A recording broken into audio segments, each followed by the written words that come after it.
Hey everybody, TJ Vickers with LPT Realty, San Antonio and surrounding area. We're back again with another episode of Tap That Ass with TJ Vickers. Before we get started, we mentioned this a couple times prior, but I really want to start bringing that back into the spotlight because it's coming up this month, towards the end of this month. The last Friday of April, correct? Jim does a cut and light here at Cigar International where he pairs a cigar to a bourbon, and it's a really good informative class for those of you that are just getting into cigars. Even a lot of people that have been into cigars for a while don't really understand the pairing part of it. This is a class for you. This one here is a really well-known one that we're all familiar with. I'll let Jim explain which cigar and which bourbon we're going to be pairing. But this is something that Jim has taken on and is doing really well, and we'd love to see y'all there.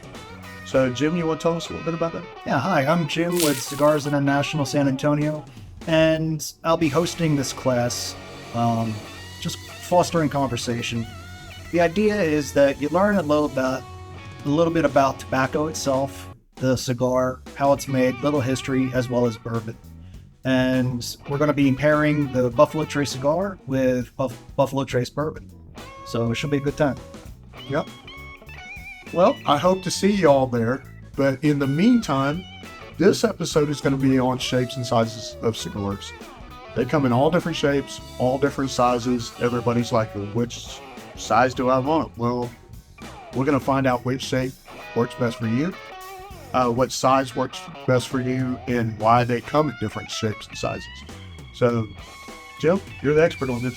So, you're very kind for calling me an expert. So, there's a plethora of different shapes, different sizes.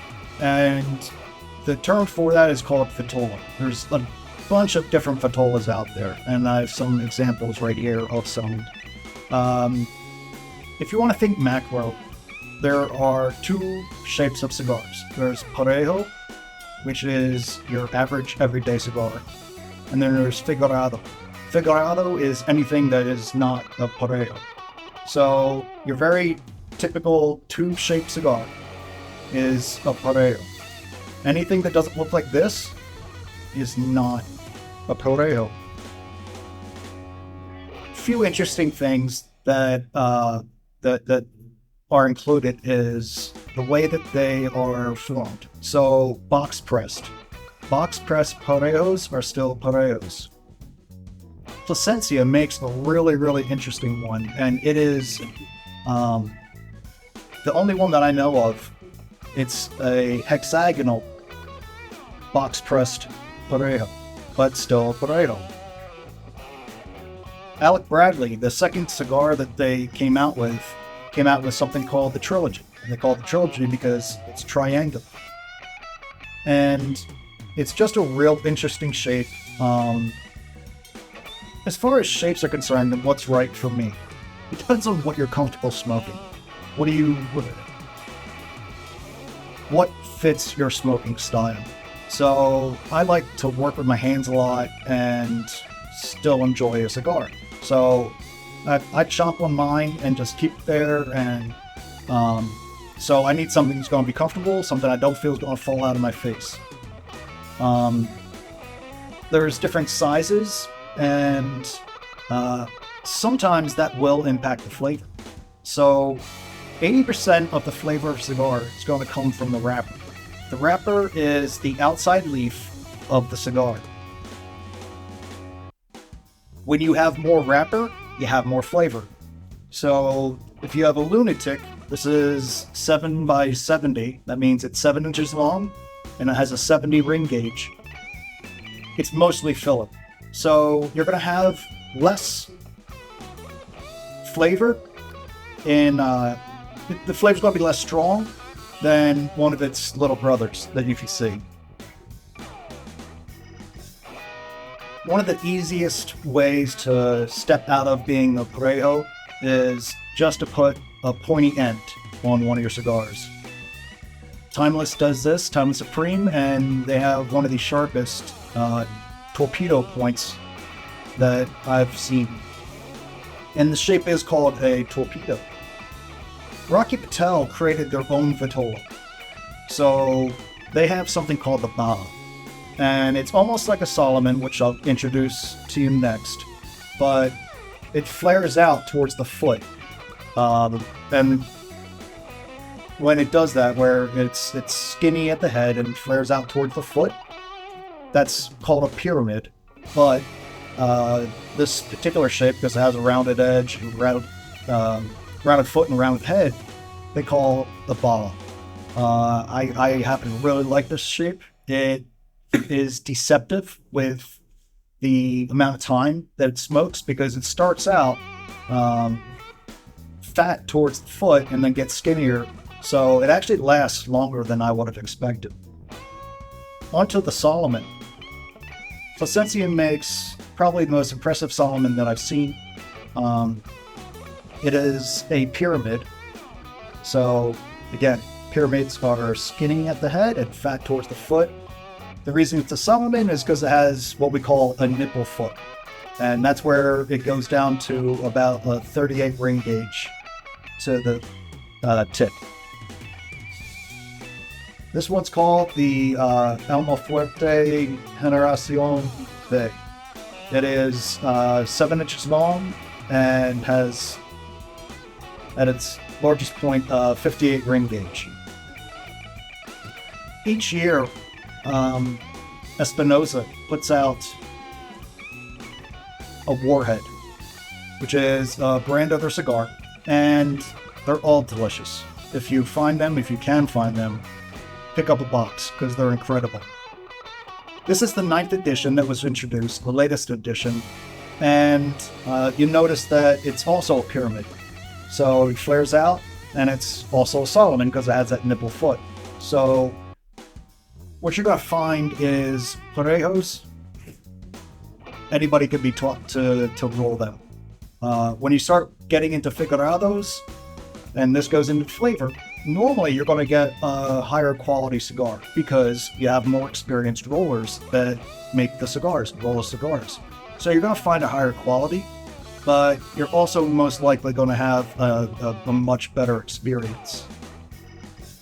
Foundation Cigars came out with 2 lines for their tabernacles, one called the David, one called the Goliath. These are called perfectos. So they're tapered at the head and at the foot. And I wanted to bring this one up just because I get so many questions on it. Leaf by Oscar.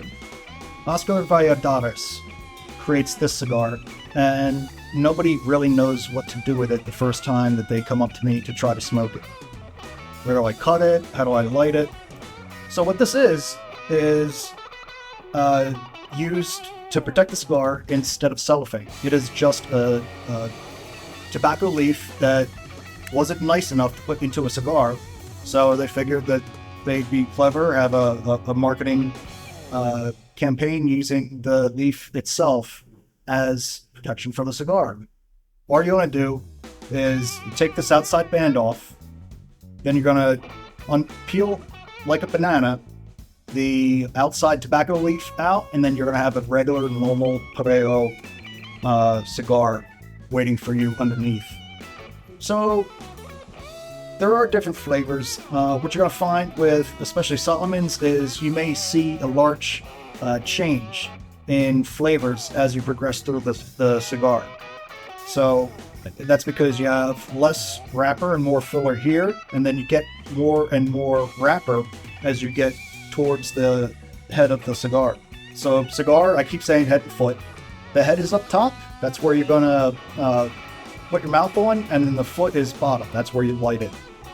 This curve right here, that's called the shoulder, and then the rest of it is called the body. So that is the anatomy of cigar.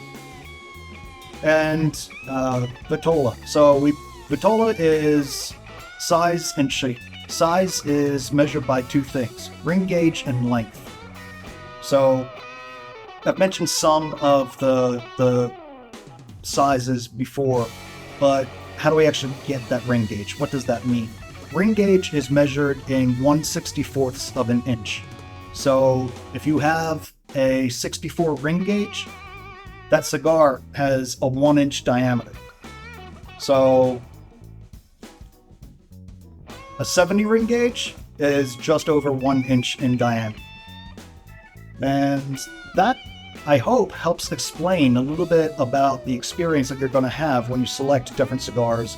If you have a cigar that comes in different vitolas, one is a Parejo, one's a Figurado, again, you're probably going to pay more for a Figurado, but that's because of the skilled hands that are behind the creation of it.